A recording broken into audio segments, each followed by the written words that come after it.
Welcome to Talking Cricket with Aakash, and obviously Aakash Chopra is going to grab the main screen while I stay slotted away here in the little corner allotted to me.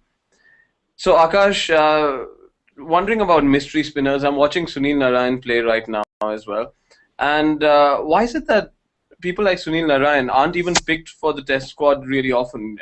He's played what, 5 Test matches? Well, mystery spinners are the spinners with a lot of variations. Another spinner that comes to my mind straight away is Ravichandran Ashwin. Or the moment he comes to play in T20 cricket, he's got like about 10 different variations with the ball. Bowls off spin, doosra, carom ball. He started bowling leg spinner and also a googly. Sunil Narayan, again, he's someone who's got variations. May not be as many as someone like Ravichandran Ashwin. But then T20 cricket and Test match cricket, the formats itself just make such a huge difference that, and the demands are completely different too. When you're playing a T20 game, if you bowl three identical deliveries, say for example, an off spinner is bowling to a right-handed batsman, and if he bowls three off-spin deliveries coming into him, rest assured the fourth ball is definitely going out of the park. If it is not going out of the park, batsman is definitely going to have a go at it, because batsmen line up bowlers in the shortest format. Since the demand of the game is such that you have to score at about 10, 12 and over, you really are just hoping to see the same ball again and just launch into it. But that's not the case when it comes to Test match cricket. Test match cricket, you got to bowl the same delivery over and over and over again to bore the batsman out at times. So mystery doesn't count there. It's all about patience. It's all about boring a batsman out. On the contrary, T20 cricket, if you bowl three deliveries, and I'm not even talking about an over, of the same kind, you're likely to get hit. Another thing that I'd like to add is when you bowl these variations, like a lot of bowlers do in T20 and even one days to a certain degree, you tend to bowl bad balls. If you're bowling a doosra or a carom ball, you open up that offside field immediately. And in T20 one day limited overs format, there is a sweeper always manning that boundary, and that even if it's a bad ball, even if it's not a bad ball and batsman has just picked it, it won't really cost you a boundary. But come Test cricket, you bowl that doosra or a carom ball slightly off target, and if the batsman picks it, it's four for sure. So these are the two things. One, batsmen don't line you up in Test cricket. They wait for the bad balls to come along.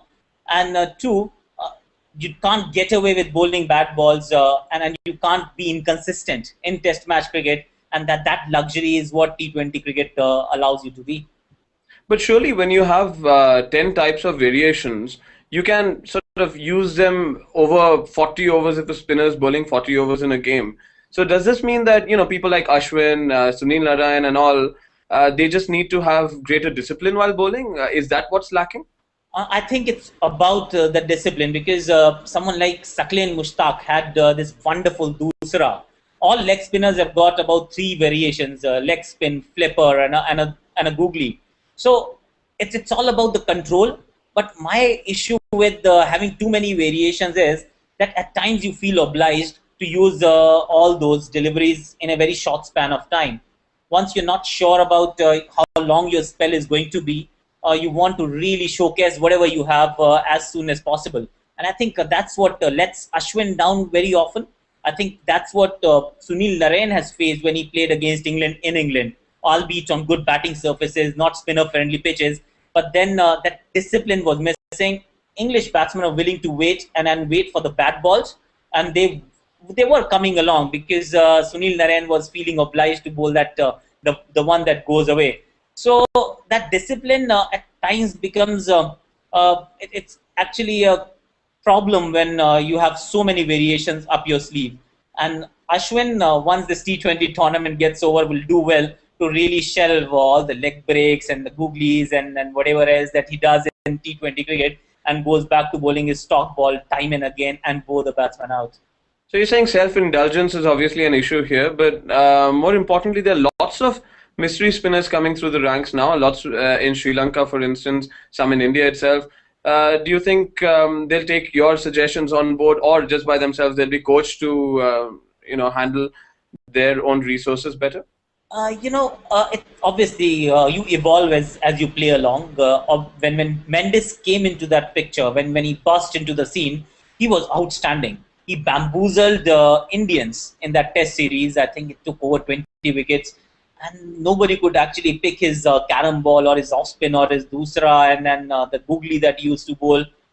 But then, once that mystery was deciphered, he went for a lot of runs. Eventually, that cost him his place in the side, and that's the Sri Lankan Test team. So that's where you have to be prudent. That's where you need to know that Test cricket, you can still bowl that same off break. For example, in five different ways. You can come close to the stumps, you can go wide of the stumps, you can change the trajectory, you can change the length a little bit. So there are variations within that stock ball without compromising on discipline, on accuracy. I think that's what most bowlers need to focus on the moment they shift gears, they shift formats. And if they don't really learn from others' mistakes, obviously they learn as they commit their own set of mistakes, but it's always prudent to actually learn from others. Finally, just one last thing. When you talk about switching genres and all, there's a strong case to be made that you have horses for courses, and you keep people for certain formats of the game. Murli Vijay earlier, he was a T20 batsman. When he took Test cricket seriously, it ruined his T20 batting style and everything. He doesn't have that same flair anymore. Similarly, are mystery spinners the pinch hitters of Test cricket? Should they stay just in T20 cricket so that they aren't figured out, and therefore in Test cricket, and therefore they can be more effective in T20 cricket? That's a very valid point, and it can really happen or pan out that way. But then, as a bowler, I'll be extremely disappointed if I become a one-trick pony.